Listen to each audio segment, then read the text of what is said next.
in continuation with our last class of biotechnology, in which we had studied the principles of biotechnology, today we are going to actually study about the processes. That means the practical application of those principles which we have studied in our last class, and how to achieve the products, that is the desirable products in the host cell. That is what we are going to discuss today. So regarding the process of recombinant DNA technology, the following are the steps which are to be followed to get the desirable benefits out of the microorganisms or out of the segment of the required or the desired DNA which has been introduced into the host cell through a plasmid.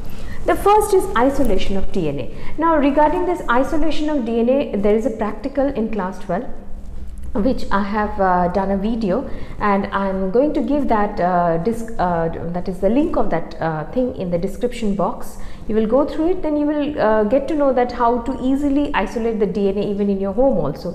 See students, DNA are the nucleotides which are made up of nitrogenous base. It is made up of histone proteins. It is having the various the phosphate that is radical, and since it is present in the nucleus of a cell, so if we want to isolate the DNA, at first we have to rupture the boundaries of the cell. That means if it is a plant cell, then we have to rupture the cell wall.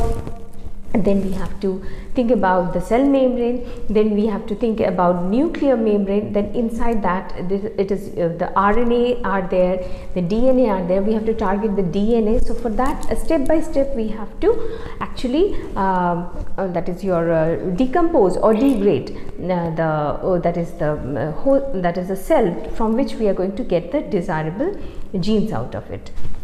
Now what we are going to do is that we are going to take enzymes, because you know enzymes are going to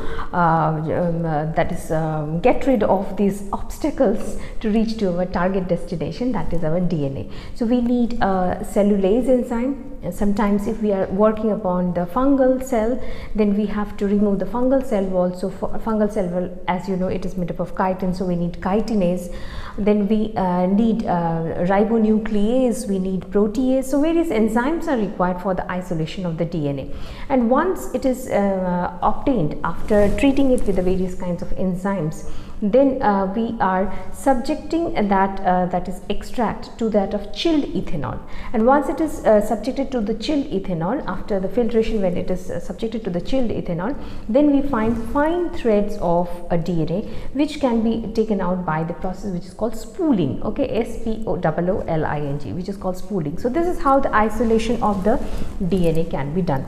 The next is the cutting of the DNA at the specific location. For this we had already discussed in our previous class that we need some group of enzymes which is called as your restriction endonuclease.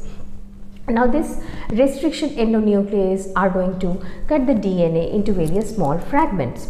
Now what I did not say in my last class is that after that is a fragmentation or isolation and the fragmentation of the DNA, then this is subjected to a process which is called a gel electrophoresis process. So that the DNA, you know, they are acidic, so when they are subjected to the electric field, they will be moving towards the anode, and as a result the fragments of the DNA get separated depending upon their size.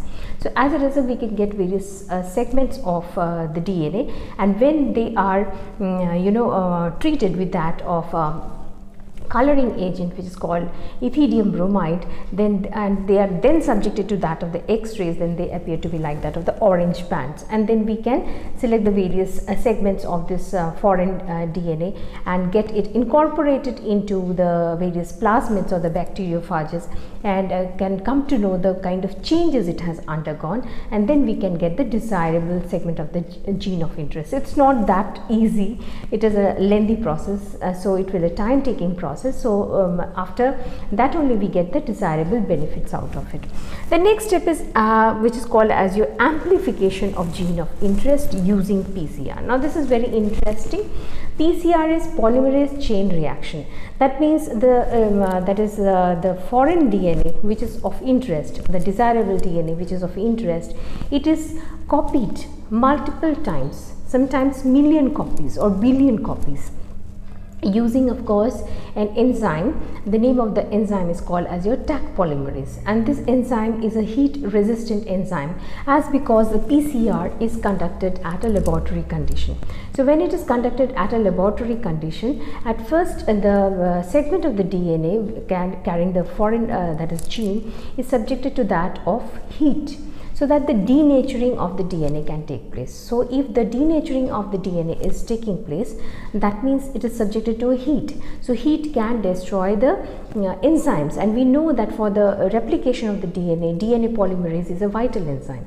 So it cannot work at a very high temperature. So what we need is a special kind of bacteria, that is a thermophilus type of bacteria, in which this polymerase, DNA polymerase is there. We call it as your Taq polymerase, which has a ability to withstand high temperature. So it can work in laboratory condition at high temperature without getting denatured, because enzymes get denatured at a high temperature.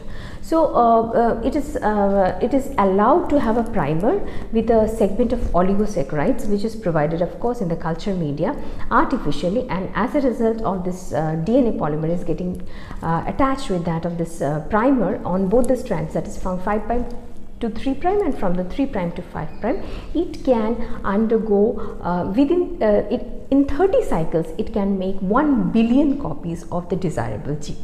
So this is how, by the help of this PCR technique, we can amplify, we can increase the number of the gene of the that is of our interest. The next is insertion of the recombinant DNA into the host cell. Now, how to do the insertion, that we have talked about. That means the plasmid will be selected, it will be having selectable markers, and then the insertion is done, resulting into transformant. And now when we are growing them in suitable culture media containing the antibiotics, then the transformants will show one type of result, and the non-transformants are going to show the another type of result. So depending upon that, we are going to select the transformants, and that is how we get the desirable genes incorporated into our host cell, which can be a bacterial cell, which can be a plant cell, or which can be an animal cell, and then we can get the desirable products out of it. Now the next is obtaining the foreign gene product. Now see, when the desirable gene has been incorporated into the competent host cell, at first it is grown in a culture media in the laboratory condition, in a small culture media, to know whether the desirable products which we want is happening or not, using the various kinds of nutrients in it. Salts are there, some agar is allowed, and many other things are allowed, and it is allowed to grow over there. There is fresh addition of the culture media, and removal of the used culture media is constantly being done with proper aeration and all. And then when we are sure that we have achieved what we want, that is the desirable products we are getting, then we have to think about producing this on a large scale, that is at an industrial scale. So for this we need bioreactors. In the bioreactors is such a kind of vessels or the containers which have a proper stirrer, or there are some plates, stirrers, there is aeration, there is a constant watch of the particular pH of the culture media, proper temperature is maintained, and these enzymes in the host cells are allowed to grow over there, so that on a large scale the production of the desirable product is obtained. Now once it is obtained, now it has to be separated. There that is the formation and separation of the desirable products from that of the that is the host cell, which has undergone the transformation due to this recombinant DNA technology. This process is known as your downstreaming process. Now with the help of this downstreaming process, ultimately on an industrial scale, we are obtaining the desirable product from this that is the host cell, which has undergone the process of transformation using the recombinant DNA technology. And that is actually the purpose of this chapter of biotechnology principles and the processes. And this chapter, although is short, but it is very important, especially if you talk about the various kinds of principles involved. The picture having the plasmid, that is PBr 322, that figure is very important. Then the various kinds of processes which will lead ultimately to the formation of the desirable product. So although the chapter is small, but it is very much important in terms of your examination. You should also go through the diagram of the PCR technique.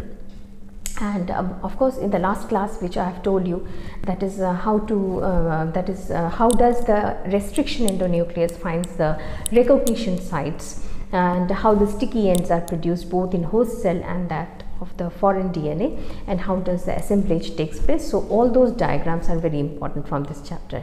I hope you have understood the chapter well. That's all for today's class.